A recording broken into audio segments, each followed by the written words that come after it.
उनके खाली देवर मन चढ़ू बा और जाई के तन कइले रहता अरे पिया ना आइले नो तलवारी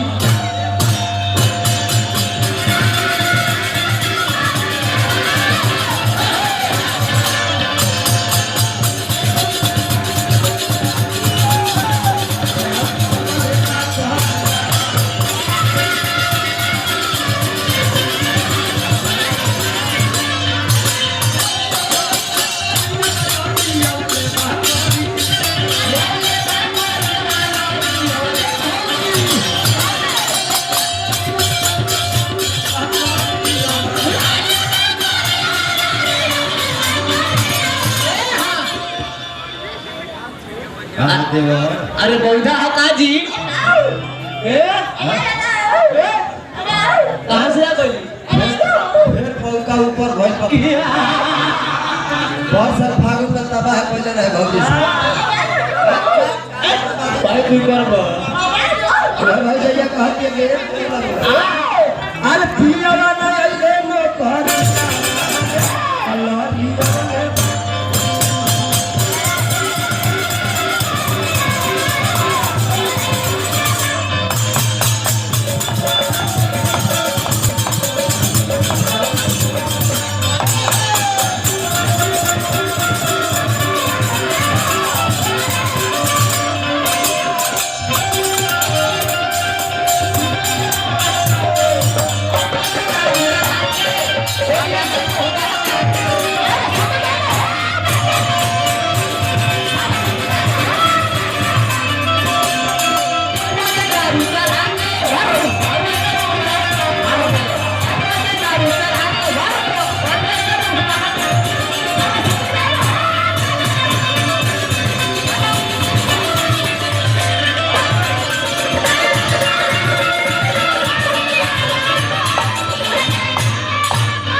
छोड़ दे भाजी छोड़ दे हाँ छोड़ दो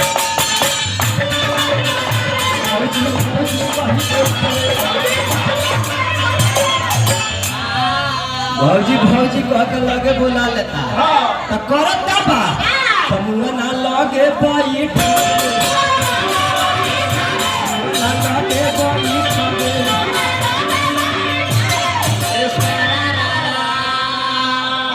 भौजी रे ये खाली देवरा का मुड़िया पर हाथ न धो दे जब बहतरनी छुआ लगे बोला लेता भौजैया के तो करत का बा कहस कि ये भौजी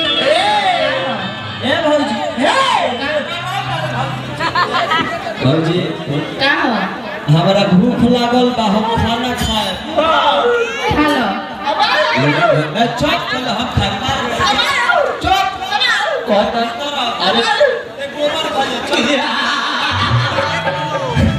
भौजैया कहलस कि कहाँ खाएगा कहाँ खाए कहाँ खाए देवरा कहलस कि ये भौजी भैया जब न थरिया में खा ले हम वही थरिया में खाए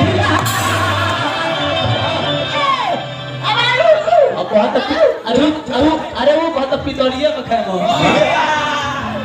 देवरा बहुत देवर है ए बड़ा थरिया में हमरा के खा लो तो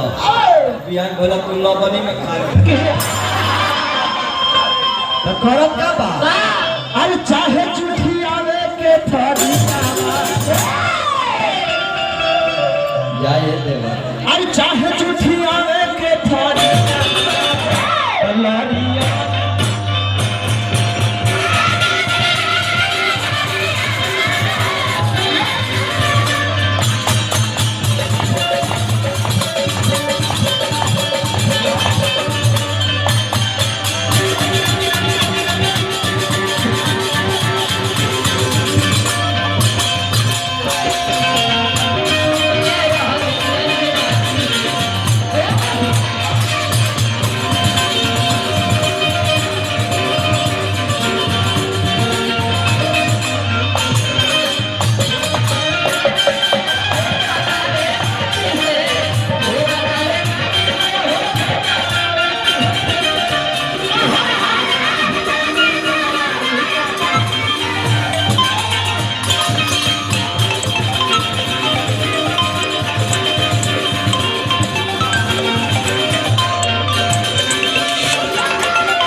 8-10 मिनट बाचल बातें गौरी हम नया भाई लोग खाते हाँ जी। ये पुरानिया काकल हमनी गाई ले पोस्टर है जी ये रिलीज करके छोड़ दे लगे सबका से मजाक करने के बाद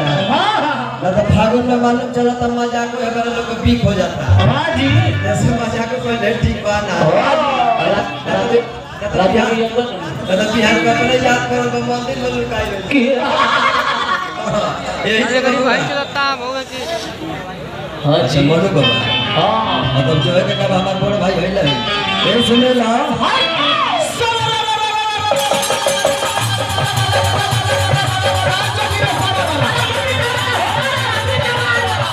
जलासी पीटा लो एगो फुर्ती बना पीटा लो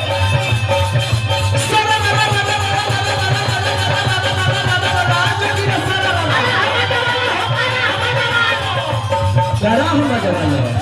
एगो छोलनी बना बाज दे बनो बनो बाबा चढ़ते फगुना में होइला भइल हो होइला भइल और चढ़ते फगुना में होइला भइल सुनिया बनो ए हमनी के पुरनिया काका लोग कहत गावेला अरे सब से फागुना बीती देखिए अरे छोड़ो ना रे अरे सब से फागुना बीती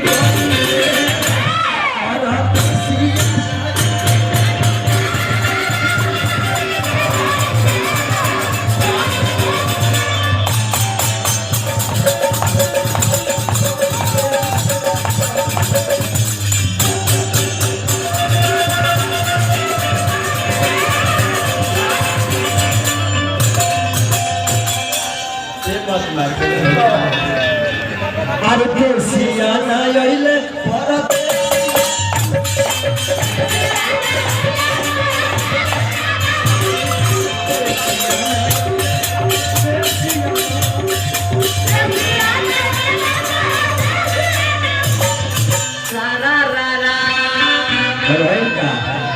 अरे हमारे कलेजा तो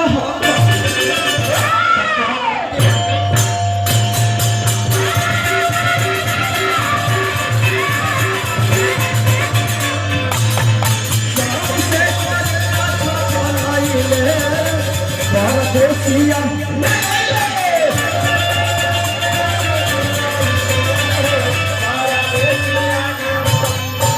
सबसे फागुन बीती गइले परदेसिया